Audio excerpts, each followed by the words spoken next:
Welcome to the Firehouse Roundtable podcast, brought to you by the Ventura Fire Foundation.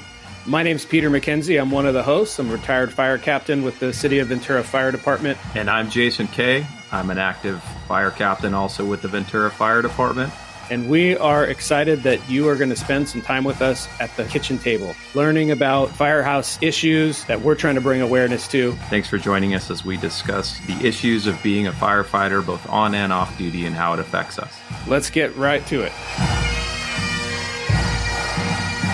All right, today we have Sean Toomey on the show. Sean, welcome to the show. Hey, thanks for having me today.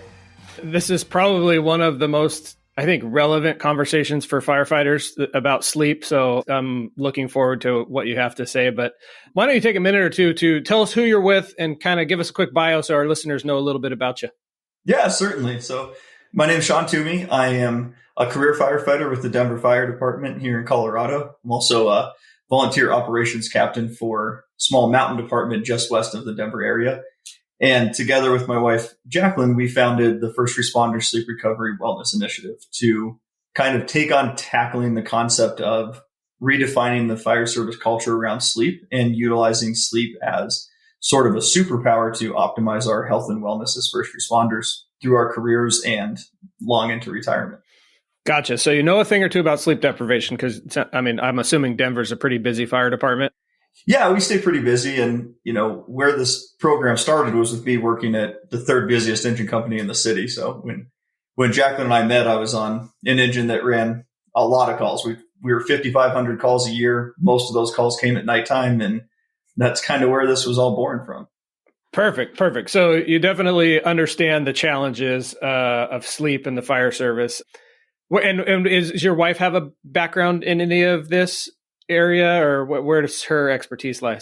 Yeah. So, you know, when Jacqueline and I met, she had been doing a number of different things, but her primary focus professionally was doing holistic health and wellness, a lot of which was in the private sector. And it's always been a passion of hers. It took her and I meeting for her to see what a critical need this had in the first responder community. And to her surprise, now that's what she does full time. She's essentially become kind of a guardian angel of the first responder community, and she's dedicated herself 100% to this initiative and this initiative alone. She's really been a miracle worker for ensuring our health and wellness. Gotcha. I want to get into all that. What briefly describe when you say initiative, is this a foundation, or what exactly is the organization that the First Responder Sleep Recovery? What is it? So First Responder Sleep Recovery itself is designed around being an in-person training or an in-service training. So what we do with First Responder Sleep Recovery is we go from organization to organization and we offer this program to whichever organization's bringing us in. And the reason we've called it an initiative is because something we were really careful about in developing the program was we didn't want to just have a wellness talk, but we really put great care into designing a program where we interact with the participants of the program long after we've delivered the initial teaching. And we've really taken steps to take tangible and easy to implement tools and then make ourselves available as a resource to see those tools actually getting applied to the first responders' lives after we've left. That being said, we are in the process right now of finalizing a foundation as well. The initiative itself, First Responder Sleep Recovery, has been something where organizations pay for us to come out and teach. But with that, we've, of course, also identified that there's a number of individuals who have reached out to us and really want access to a deeper dive into their own health and wellness or a more customizable approach to optimizing their health and wellness, specifically as it pertains to sleep. So we've got conditional state approval now, and we're awaiting federal approval for a foundation. And the purpose of that foundation is to further create opportunities for first responders on an individual basis to have access to not only our wellness programs, but persons that we're partnered with without any kind of a financial obligation on the part of the first responder. Gotcha. Okay, perfect. So that frames it well. So this is it's a business that you guys are obviously providing a good service for the departments that you work with, and then you're kind of starting up a little charitable arm as well.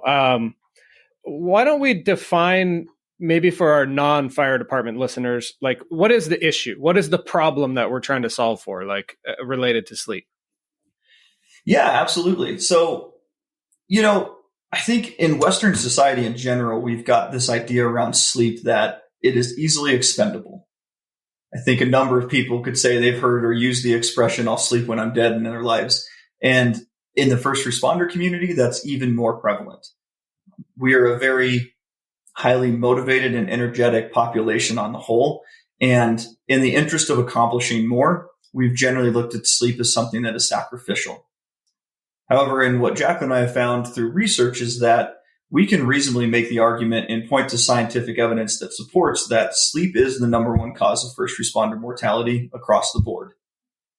When you have chronically disrupted, poor quality, or interrupted sleep, what's going to happen is that in and of itself, independent of all external factors, plays a direct role on your propensity or your ability to prevent cardiovascular disease, metabolic disease, mental health disruptions, including suicidal ideation and action, and even cancer.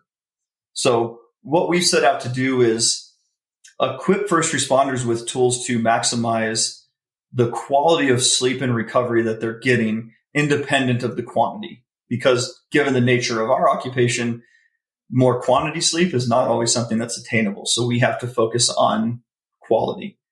And in focusing on quality of sleep, we can now use sleep as I said earlier, a superpower to really create prevention to these leading causes of first responder mortality across the board. And we can do it in a way that's absolutely tangible and implementable for police officers, firefighters, EMS personnel, and even hospital workers. Gotcha. So I think that's a kind of I would imagine for people hearing that for the first time, that's probably a little bit of a shocking statistic that we're tying sleep to cancer and cardiac and mental health issues. Where are you getting that information from? Are those studies that are done, or kind of go into a little bit of the background on that, how we came to those conclusions? We've pulled research from a variety of different sleep experts across the country. The interesting thing is that I think while a lot of people have kind of intrinsically known that poor quality sleep wasn't good for you, there is now a mountain of research out there that is supporting that. People like Dr. Matthew Walker, who's one of the leading sleep specialists in the world, has put a tremendous amount of time into putting quantifiable research behind the impact that sleep has on us. And he's done this through a substantial number of the Ivy Leagues. We've coupled this with research from other doctors like Dr. Laura Barger out of Harvard University, through research that's been done through the International Association of Fire Chiefs. And there's dozens of research studies that we cite throughout our presentation to point to very specific sleep and health disruption causes. Yeah, the reason I bring that up is because I think a lot of people who aren't informed about exactly what you're talking about might hear that and go, you're going to tell me sleep causes cancer or sleep causes heart issues. It doesn't sound right, with your first gut reaction to it. But I mean, the evidence shows that this is what's happening. And just by the very nature of the fire service, you're kind of, on the back foot from the get-go. Like you're not going to sleep well. I mean, if you're working for, a busy fire department anyway. But I think it's important that people know that these things are tied together. I saw something the other day that was said that having poor sleep is like akin to smoking, like as far as the health risks that you put yourself at. I don't remember all the details of it, but I thought that was pretty shocking as well. Oh, absolutely. Have you interacted with Dr. Walker before or no? We've tried to get him on the podcast because I listened to his podcast. Yeah, and his podcast is outstanding, but unfortunately, we have not had an opportunity to meet him in person or interact with him in person, just utilized his research to an extensive degree. Yeah, I agree. His podcast is great. It's fantastic. And what you said is exactly right, is a huge part of the issue around trying to equip the first responder community with tools to optimize their wellness is first helping first responders understand how significant a problem it is.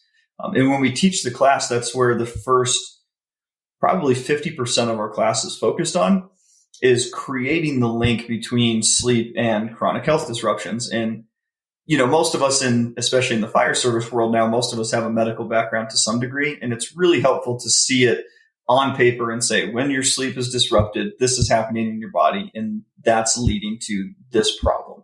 A great example of that is natural killer cells. We have something in our body called natural killer cells, and effectively what natural killer cells do is they defend against atypical cellular growth in the body, which can ultimately become cancer. And when our natural killer cell count is high, we may have these atypical cellular growths begin frequently in our own bodies, but because our natural killer cell count is high, those cells are able to go to work. They break down that atypical cellular growth. The system kind of resets and we get back to normal. Where that becomes problematic is when that atypical growth can outpace what the natural killer cells are capable of doing. Well, research has shown that even one night of sleep that's reduced to 4 hours or less can actually deplete your natural killer cell count in your body by as much as 70%. So you can deplete your natural killer cell count by 70% in one night. That helps understand things like, why do we see cancer rates in police officers at a comparable level as we do in the fire service, even though police officers have a substantially lower exposure to external carcinogens than firefighters do. And sleep is one of those critical factors. Some research will show that persons who work jobs with comparable carcinogenic exposures will not see cancer rates at nearly as high a level as police officers and firefighters when they don't work a shift work type schedule. Yeah, so my mind went there was, okay, so we figured out sleep is the enemy with all these health issues.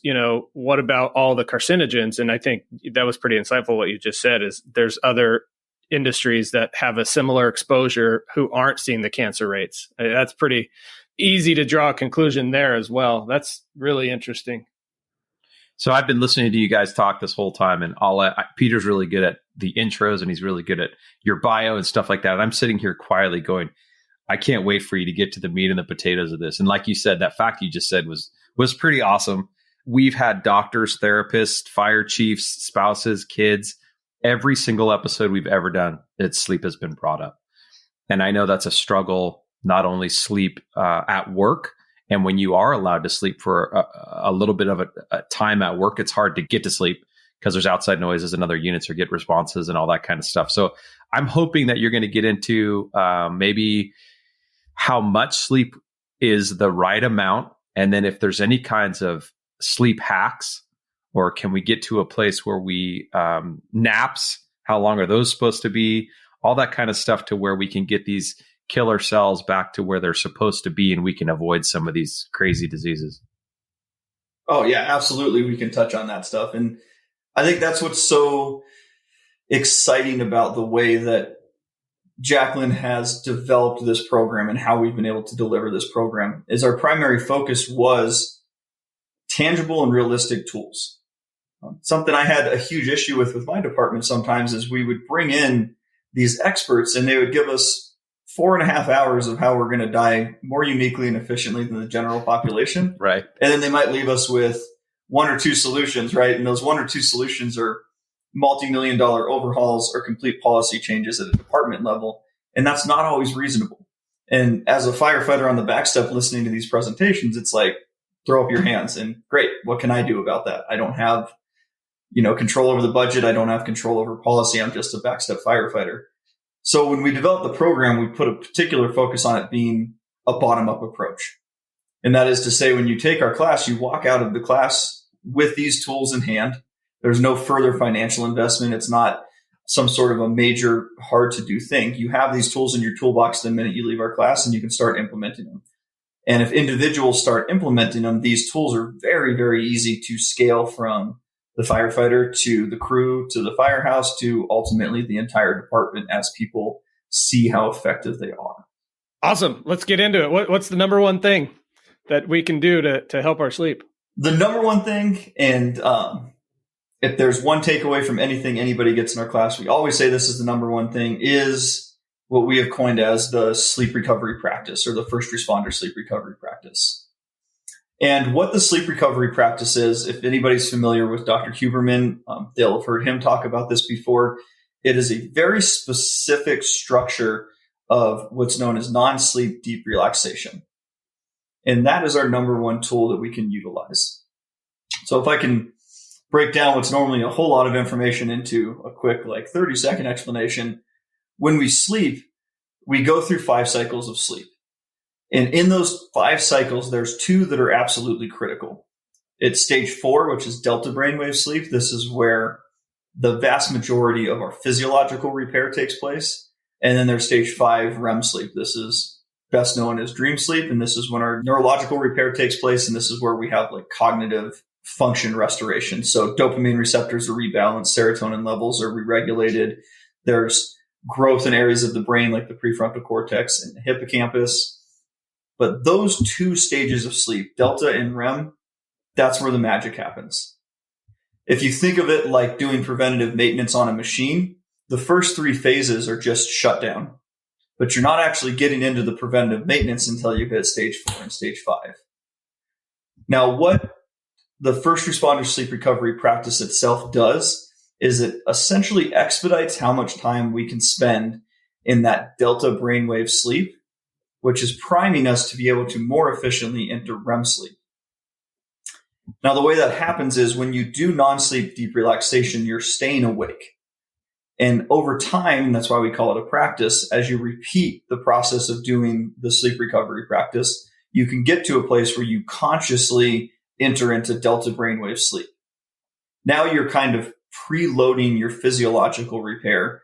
So when you're in normal sleep and you're cycling through the 90-minute 5 sleep cycles, you're more efficiently entering and achieving the amount of REM sleep that's critical for total wellness. That's how we're kind of taking the limited sleep that we have available to us as first responders, and we're maximizing the quality of it by ensuring we're spending as much time in delta and REM as possible. Is this kind of a routine you go into before you go to bed or throughout the day so that your body's ready when you have time to sleep, or how does that work? That's a great question. So the sleep recovery practice is simply an audio recording that you have to listen to and engage with.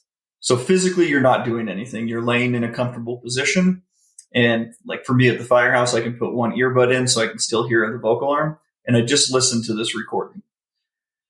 But what's happening in the recording and the processes that are being utilized, they're all designed around essentially taking the body out of the stress response and moving it into the rest and digest response at the nervous system level. So as first responders, not just from running crazy calls, but our exposure to artificial light and our atypical work schedule and a number of other variables keep us in this heightened state of fight or flight. So what we have to do is we have to manually move ourselves out of fight or flight into rest and digest. And you can do that utilizing the sleep recovery practice. Now, because it's an audio recording, and it's an audio recording that typically runs between 20 and 45 minutes, it is really easy to use at any time. So if I wake up in the morning and I'm feeling like I'm dragging, the engines aren't starting like I want them to, that's a time that I will utilize the sleep recovery practice first thing in the morning, get an extra 20 to 30 minutes of deep relaxation before I get up and start my day. At the firehouse, more typically, I'll utilize the sleep recovery practice after lunch in lieu of a nap, and then I'll use it again just before I go to bed at the firehouse. It's really interesting in sort of an anecdotal way based on delta sleep. Some research that's been done, particular research that was done out of the University of Copenhagen, where they did positron emission topography scans on practitioners of this practice. What they found is 45 minutes of the sleep recovery practice, or what is the root of the sleep recovery practice, was the equivalent to 4 hours of normal sleep. Wow. So it's like a super nap in a way. Tell me about this recording. Is it something that you guys made or download? Is it sounds, or is it people talking, or what does that look like? Yeah. So the best way to explain it is when you listen to it, it sounds very similar to like what you would expect listening to maybe like a meditation practice would sound like. Where the magic happens is what Jacqueline's done in creating these practices in a way that's specific for first responders. And it combines a couple of things. It combines somatic practices, which are practices in the body, sort of a physical tension release type of practice. And then there's respiratory exercises to change the respiratory demand and start signaling that downshift of the nervous system. There's vasovagal stimulation, and vasovagal stimulation is associated again with shifting into the rest and digest response. And then there's the visualization practices, which are working with how the brain is processing information and shifting that brainwave activity to a slower and more deliberate process. So for the practitioner, it couldn't be more easy. It just sounds like a relaxing recording that you're listening to. It's usually Jacqueline speaking, but where it's complicated is how that process is developed. It's the work that Jacqueline would put into creating those processes. So is that something that you guys, as part of your program? Yeah, that's exactly right. So when we go in and teach this for a department, part of what we're doing is giving the members of the department unlimited access to these recordings. So in the class itself, when we teach the class, everybody who participates in the class will actually get a live hands-on experience of the practice in person with Jacqueline. And then we leave them with access to all of Jacqueline's recordings. And then we also leave them with access to other teachers that we've either studied under, worked with, or previously vetted to give them access to a voice outside of just Jacqueline's, because we don't necessarily want this to be just ours. Like, oh, you have to use Jacqueline's practices. But if you're not resonating with her voice or her style, we also recommend other practitioners that you can listen to for the same effect that we know are doing the process in the appropriate way. Is this something you guys pioneered, or is this research that's already out there that you're just kind of modifying and introducing to the fire service? It's a little bit of both. So, to get really into it, the root of this practice is based in actually an ancient yoga practice. It's a type of yoga that's called yoga nidra. Nidra is a Sanskrit word meaning sleep. So yoga, sleep. Now, yoga nidra has been around for thousands of years. It's existed long before any of us were here. And I think people who had practiced it always knew the benefits of it. What's amazing is now medical professionals in the last several decades have started to put tangible science behind this practice of yoga nidra and created a method of delivering yoga nidra in a way that works for specific audiences. So we got to give credit to one of Jacqueline's teachers is an amazing man by the name of Dr. Richard Miller. And Dr. Richard Miller pioneered this practice for the U.S. military through a program called iRest. And iRest was essentially yoga nidra that was developed in a way that was very specific for the military community. And in developing iRest, he was able to put this research behind it that gave validity to the practice, because sometimes when people hear yoga, they think new agey or out there. Sure. What Dr. Miller found through his research is it was ultimately studied at Walter Reed Medical Center, endorsed by the U.S. Department of Defense, and then ultimately endorsed by the U.S. Surgeon General as a Tier 1 pain and trauma treatment program for military veterans. Wow, interesting. Yeah. And we've taken that same practice where Dr. Richard Miller packaged it for military veterans. We've taken great time and care to create a practice that's accessible and most beneficial to the first responder community. Gotcha. Quick follow-up question. So the goal with doing the practice isn't necessarily to fall asleep. It's to like prime your system for when you do fall asleep, it's better sleep. Is that accurate or no? Yeah, that's correct. Because like I said earlier, when we sleep, we naturally go into a 90-minute sleep cycle. And we're cycling through the 5 stages of sleep every 90 minutes. Now, when you do the sleep recovery practice, after you've practiced it for a while, what you can actually do is by staying awake, you can bring yourself down into delta brainwaves. And then you can sustain those delta brainwaves, that deepest phase of sleep, for a longer period of time rather than naturally cycling through the 90-minute sleep cycle. Gotcha. With that being said, what we like so much about utilizing the sleep recovery practice is there's no wrong way to do it. So we tell people in a perfect world with practice, you'll stay awake through the sleep recovery practice and achieve the greatest benefit. But at the same time, if you're sleep deprived and your body needs sleep and you fall asleep doing the sleep recovery practice, you're still doing it 100% right, because it's still a tool that's giving you some amount of rest and relaxation. So there's no way to do it wrong. And we don't want anybody to ever practice with some of these tools that we utilize and think like, oh, man, I messed it all up. I fell asleep. It wasn't even worth it. It's like, if your body wants sleep, take that sleep and welcome it and get it. And the more you practice it, the more you'll move from falling asleep while doing it to getting into that deep, restorative phase of delta brainwaves and just staying there. And the benefit of it is absolutely remarkable. I struggle with sleep. I have for a long time, very similar to most firefighters. So I recently retired a couple of years ago, so I'm not working shift work anymore. And my sleep's getting better. It's still messed up. It's not perfect by any means. But one of the reasons I always thought that I struggled with sleep is because it was impossible to get into any kind of routine when it came to sleep. Like there was no bedtime routine that we could follow because for obvious reasons, you're getting woken up in the 3 times a night unexpectedly. What advice do you have for firefighters that are not at the station, that are at home, not necessarily retired, but just not at the station, that they can do to improve their sleep at home? Because I think everybody brings these sleep issues home with them.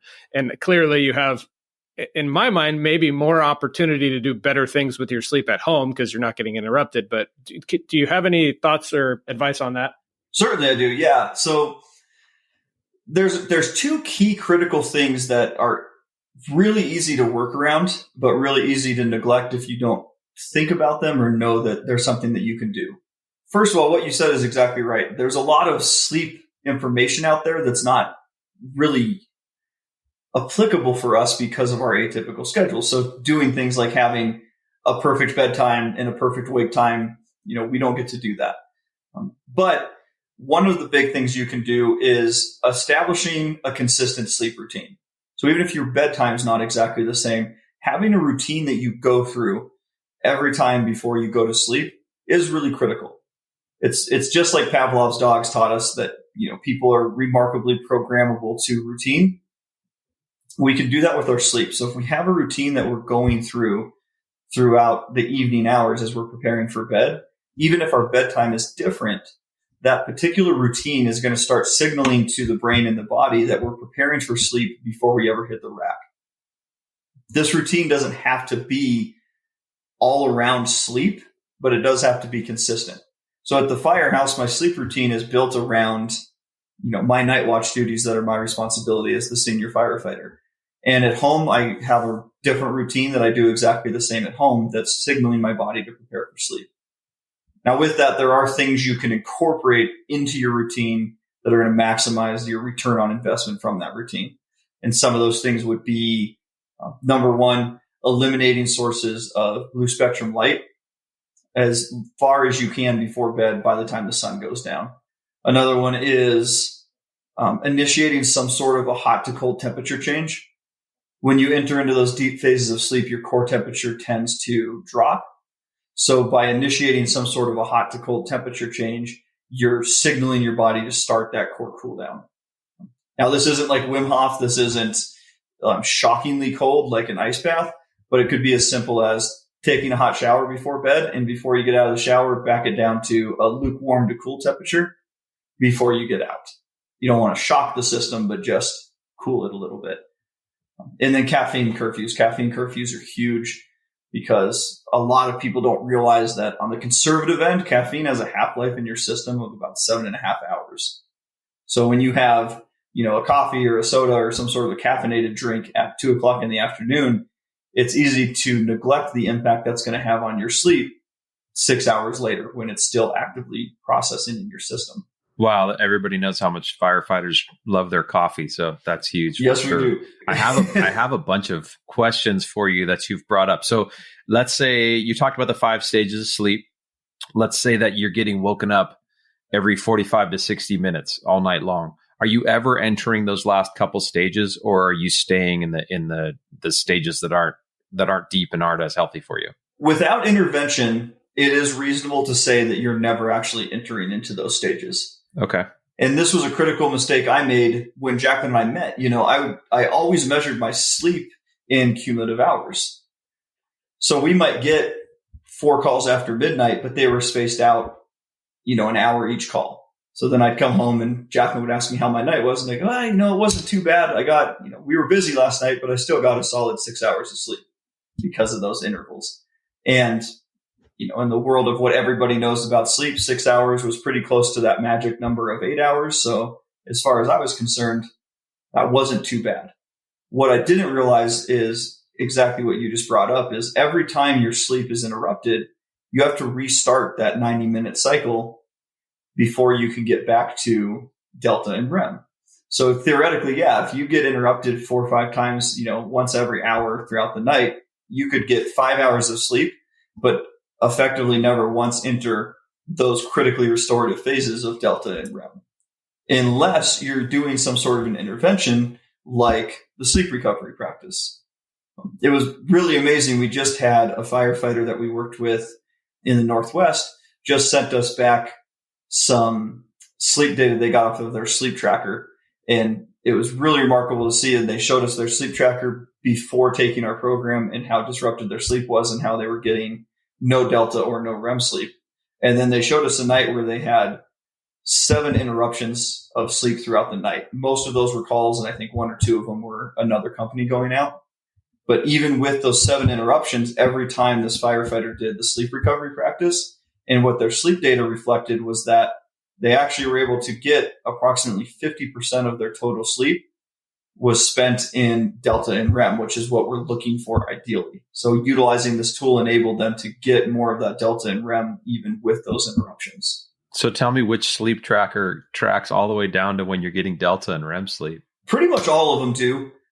In fact, all of them do. I'm not familiar with one that doesn't. They're usually quantified on sleep trackers as deep sleep and REM sleep, but deep sleep is going to incorporate those delta brainwaves, if that makes sense. I've experimented with a bunch of them. There's all sorts of really good ones out there. I think that firefighter in particular was using the Oura Ring. I have an Oura Ring. That's probably my favorite. I also have a Garmin that works very well. They seem to be about in the same ballpark if I wear them both and compare what the data looks like from both devices. Hi, I'm Austin Folk, an engineer with the Ventura City Fire Department. I'm also on the board of the Ventura Fire Foundation, an organization that supports firefighters and their families. The foundation produces this podcast as part of our mission. I worked with the foundation because I was witness to the help that it was able to provide to my family. The foundation needs your help. First, please subscribe and rate this podcast on your podcast platform. This helps us get a higher ranking and more visibility for the show. Second, if you support the podcast and the foundation's work, please consider donating. Every dollar helps us support firefighters and their families. There's a link in the show notes where you can donate through the website at www.venturafirefoundation.org. Thank you for listening. Okay, so my next question is taking some kind of a supplement for sleep. So I've heard contradictory information on melatonin. I'd love to get your take on THC and CBD, regardless of whether it's allowed in the firehouse. And then also, let's just start with there. Absolutely. I'm really glad you brought up melatonin because that's a particularly interesting one. So when we talk about melatonin, what's most important to realize is melatonin is a hormone in our body.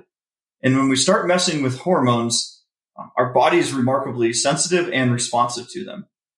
And the biggest thing about melatonin to understand is melatonin doesn't necessarily help with your ability to fall asleep, but what it helps with is your sleep timing. Now, where this gets really tricky is the vast majority, if not all of the over-the-counter variations of melatonin that are sold are highly overdosed. You need a very, very small, minute amount of melatonin to actually affect your sleep timing in a positive manner. And when you go beyond that appropriate dosage, what's going to happen is high doses of melatonin have actually been proven in numerous research studies to cause highly fragmented sleep. So if we're overdosing on melatonin, it's actually having a negative impact on our sleep overall. Typically, the research says that the appropriate dose for melatonin is approximately 0.3 milligrams.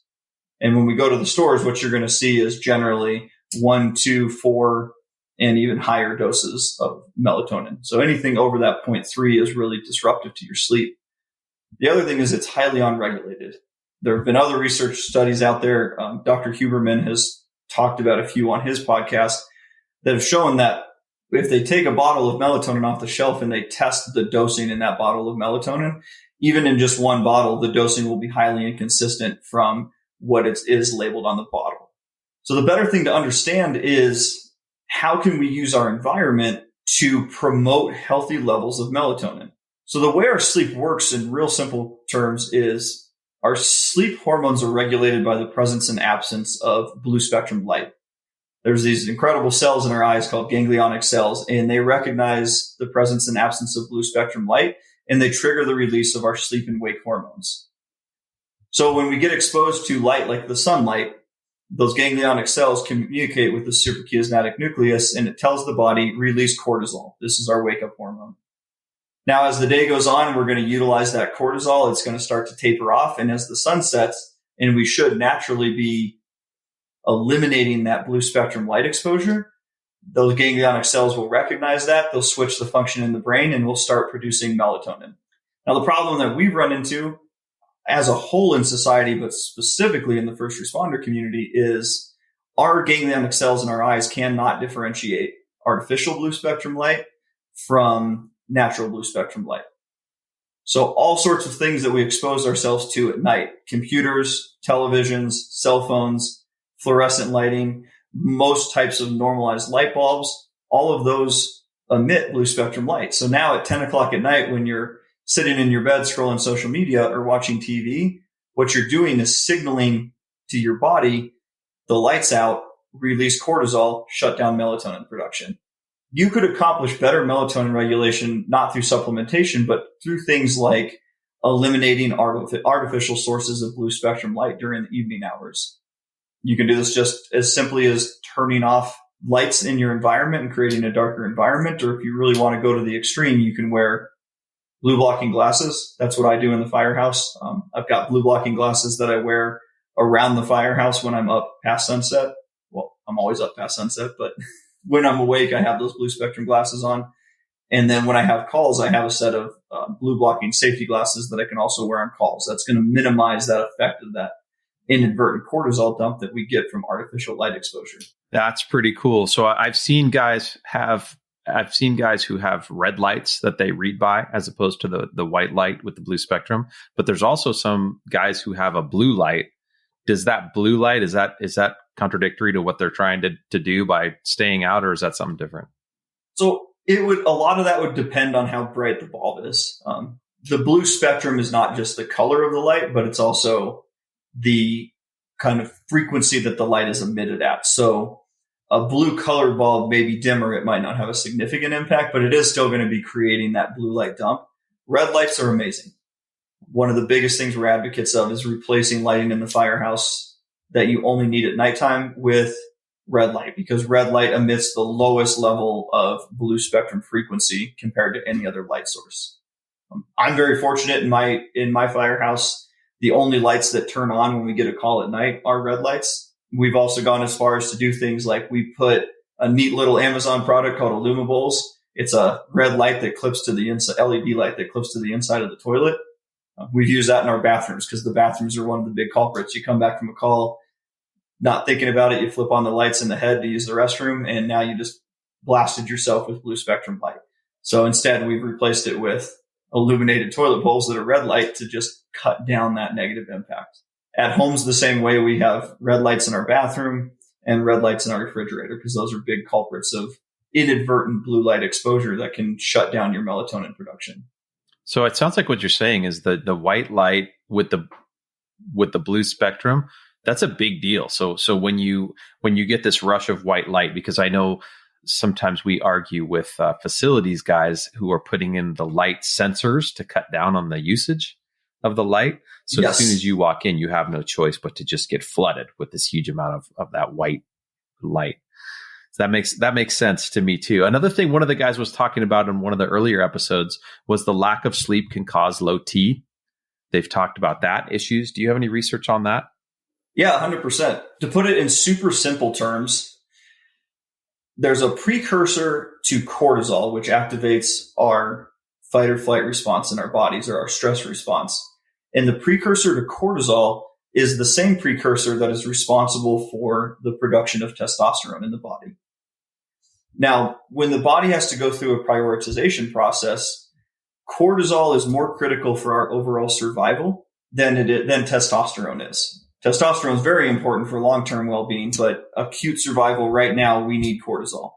So if we're overproducing cortisol by overstimulating our fight or flight response, what's going to happen is we're going to rob that resource to create more cortisol. And that's going to deplete how much we have available for the natural production of testosterone. And that's where testosterone has become low levels of testosterone have become a significantly important problem that we need to take a look at in the fire service. What's kind of empowering about that is understanding if we take steps to manually shift our body from fight or flight back to rest and digest, we can promote healthy and natural testosterone production just through simple sleep practices without having to get into the weeds of artificially supplementing testosterone to correct that problem. Something that was really remarkable for me when Jacqueline first introduced me to this practice, I did it I always joke, I admittedly kind of went into it with a little bit of an eye roll, but we were still new in our relationship and I wanted her to be happy with me. So I was like, yeah, I'll go try this sleep practice thing out. So it was great. The first time I did it, I was like, man, this feels incredible. Yeah, I'll keep trying it. So I kept doing it. And at the time, nothing else in my lifestyle had changed. I was still at a super busy firehouse. I was still up all night. I was still living on 2 to 3 energy drinks on top of coffee, on top of soda every day. Had a terrible diet, smoked cigars almost every day at the firehouse. A lot of that's changed now. But at the time, I wasn't doing anything to promote wellness beyond doing these sleep recovery practices. But after a few months of doing these sleep recovery practices, I went in for my annual physical, which included bloods and labs. And what blew my mind is when my results came back, I had lower blood pressure, a lower resting heart rate, my cholesterol had improved, and probably most shocking is my testosterone had gone up by about 200 points in a 3-month period just by implementing this sleep recovery practice. That's pretty cool. So you touched on tobacco for a second. I don't think we've talked about that at all. I know it's not tobacco, but a lot of the guys at work now are going to those Zins. Yes. Is there any sleep issues with that? Okay? Go ahead and talk about that. Yeah, there certainly is. And that's that nicotine as the primary element in things like the Zyn pouches or utilizing actual tobacco products. Tobacco is a stimulant. So it's going to disrupt your ability to hit specifically that delta brainwave sleep. Think of it just as it's a chemical version of if you were to jump on the treadmill and get your heart rate up to 100 or 110 before you laid down and went to bed. So it's going to take much longer for you to get into that really slow, low demand cardiac output that allows your body to enter into delta sleep. So it can be significantly impactful. And that's the same with just straight nicotine? Yes, it is. The tobacco part, is bad for its other reasons, the carcinogens and the other chemicals in it. But yeah, as a stimulant, nicotine is the culprit. So whether it's, smokeless tobacco, cigars, Zyn pouches, and, non-tobacco supplements, it's the nicotine is the culprit towards really disrupting the quality of sleep that you're getting with it. So I think if we're going to be talking about this, we probably should talk about alcohol as well. So I first off, I track my sleep religiously, and I use two different trackers, and I always find that it's funny they don't track the same. And I don't know, I'm going to try that Oura ring because, anyhow, long story short, if I don't drink alcohol, I get into the deep sleep and the REM sleep much better. If I have one drink or 2 drinks, it almost wipes out the deep sleep completely. I'm sure there's a reason for that, but can you speak to that?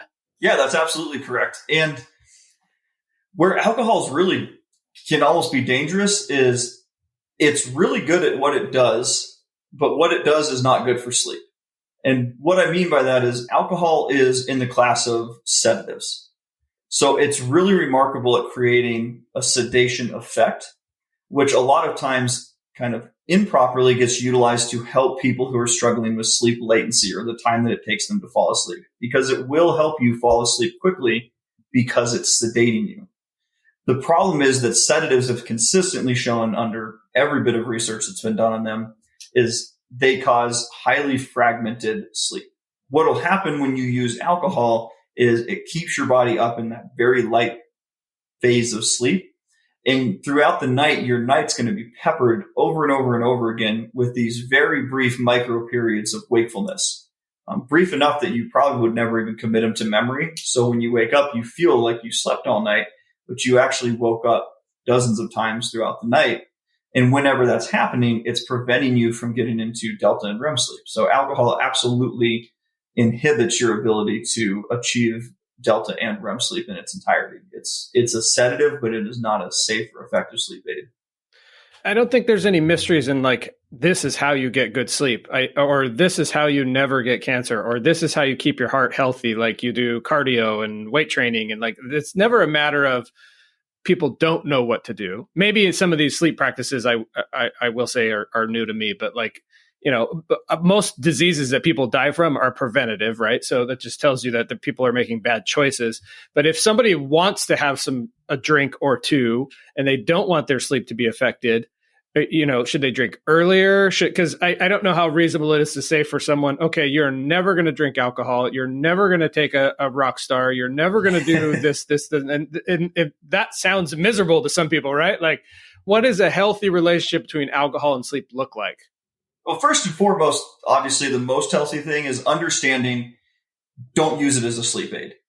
If you're somebody who has trouble falling asleep and you find that if you can just have a beer or a glass of wine or one mixed drink and fall right to sleep, understand the impact that's having. And though it helps you fall asleep quickly, it's extremely detrimental to your sleep. So knowledge is the first kind of piece of empowerment, is knowing that it's not great for you. And then understand processing times a little bit.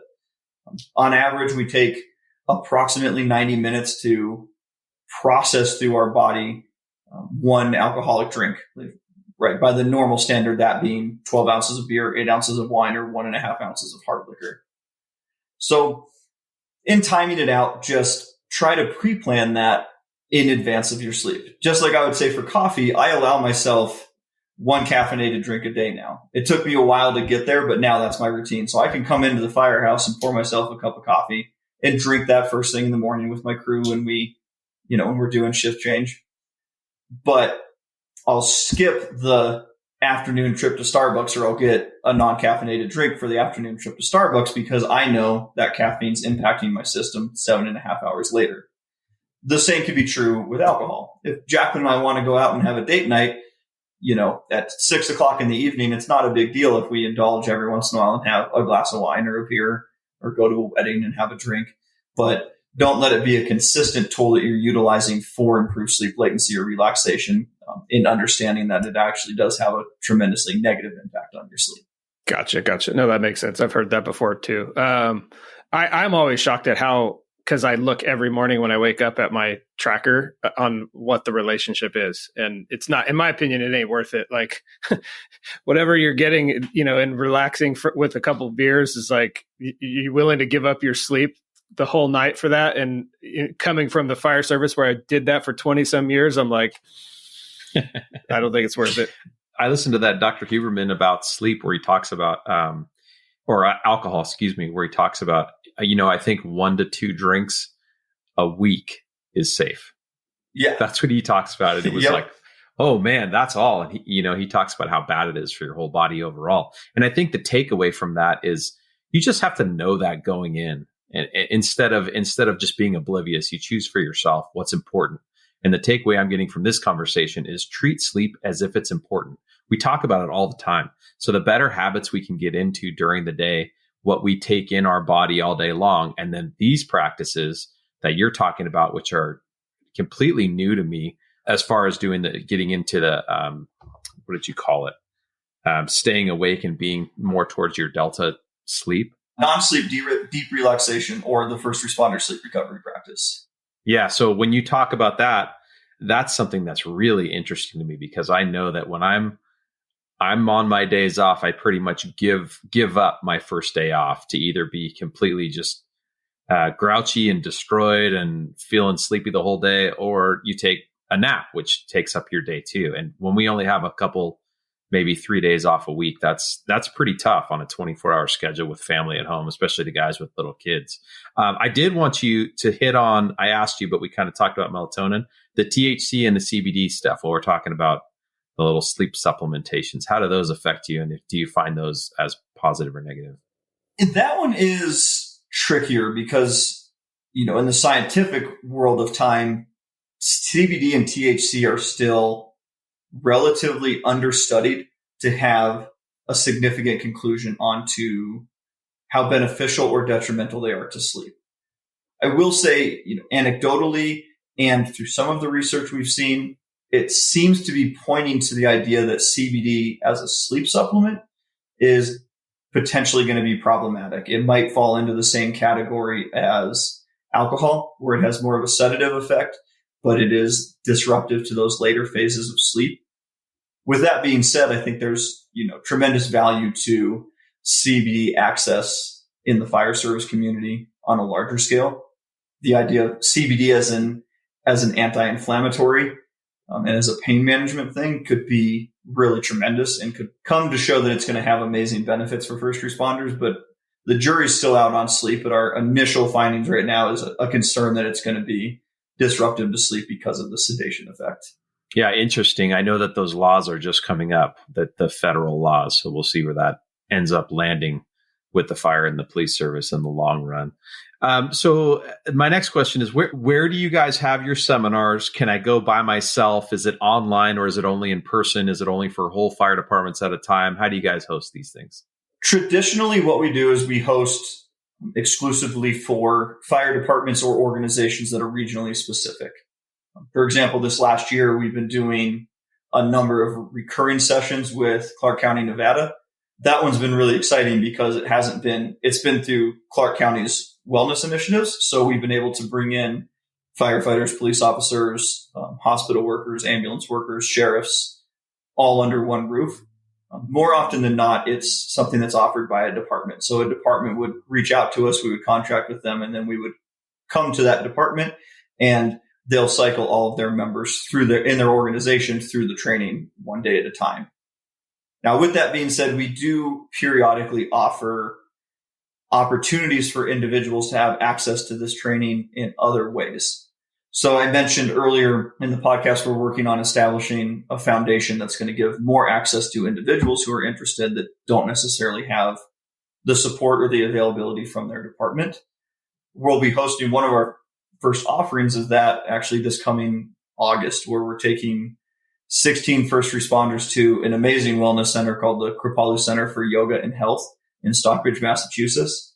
And those first responders are going to get 5 days of a deeply immersive experience into these sleep recovery teachings, along with hands-on experience and wellness opportunities beyond our teachings, things like equine therapy.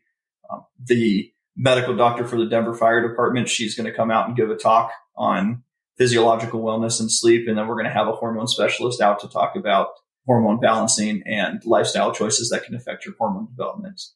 Outside of an opportunity like that, which was scholarship, we also do one train the trainer opportunity every year.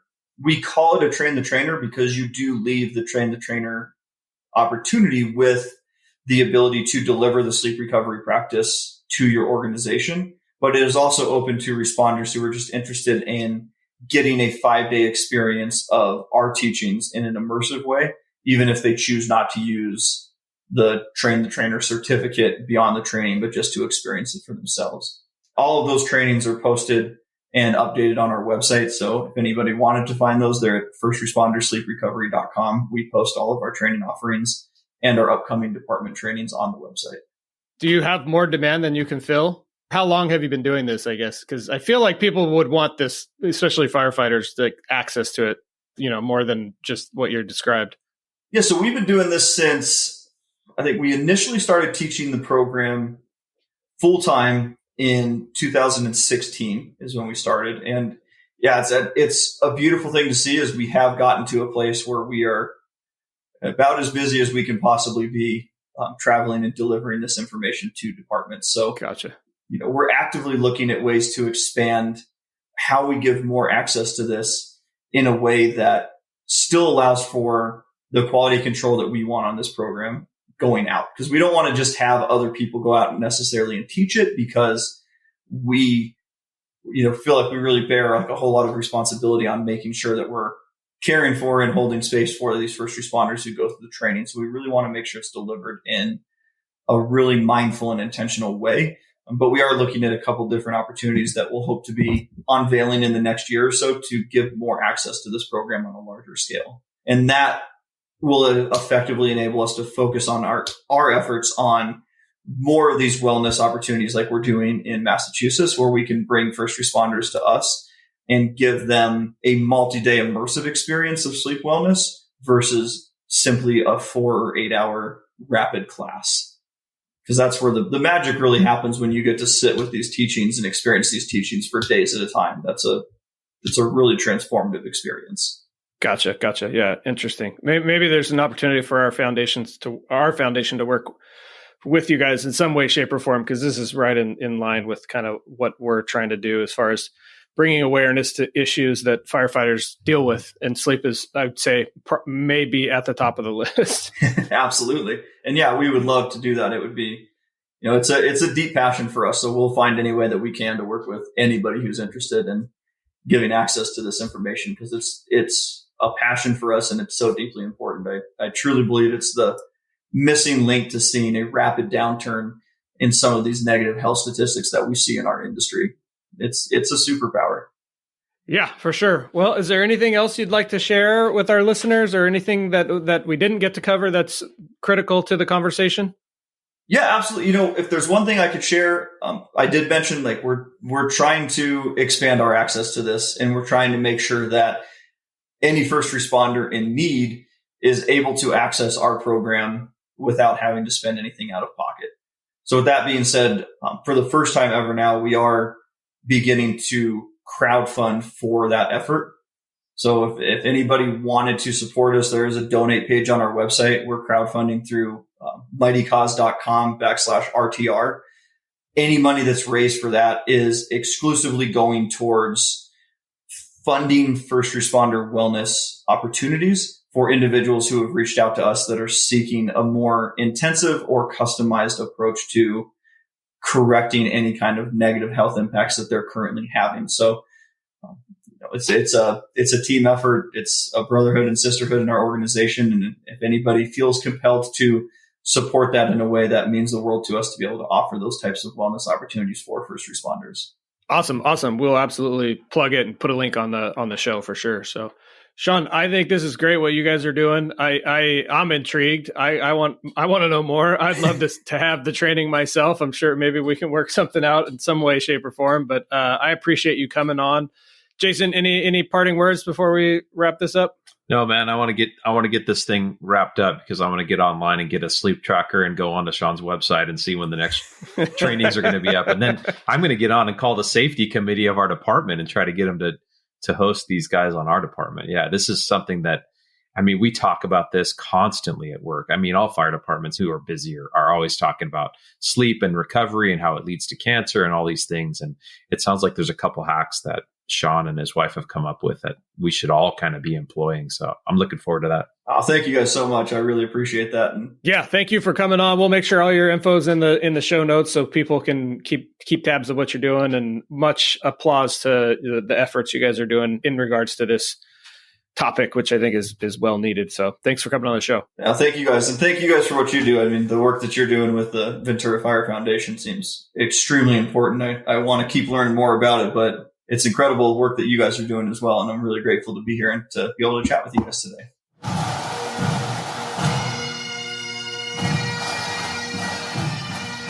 Well, that was a great conversation about sleep. I know we talk about this on pretty much every episode we've ever had.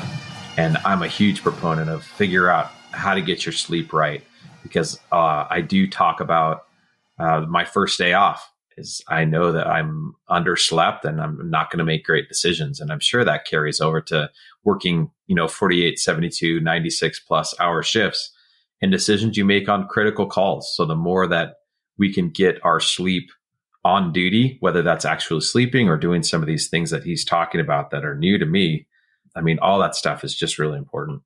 The thing that I didn't know anything about was what he was calling that sleep practice, which I'm going to look into for sure.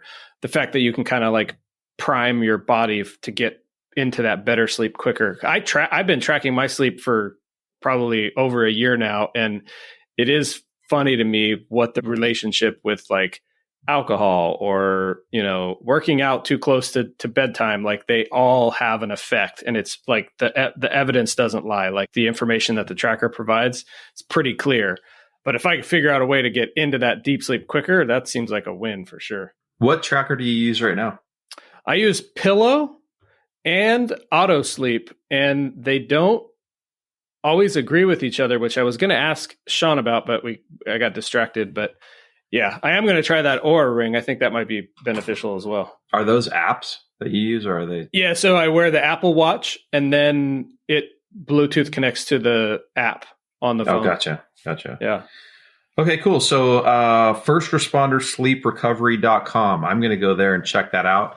And then I really am going to talk to some of the safety committee members at our stations and see if we can get some of those lights changed out to red lights, or just not automatically coming on with the bright white lights. And I may even go crazy a little bit and get some of those blue blocker sunglasses for nighttime around the station. I don't think that's a bad idea. I mean, anytime we can get to sleep faster or get closer to those deeper cycles of sleep, I'm all about that health and recovery. Yeah, for sure. For sure. All right. Thanks, Jason. Appreciate it. Have a good week.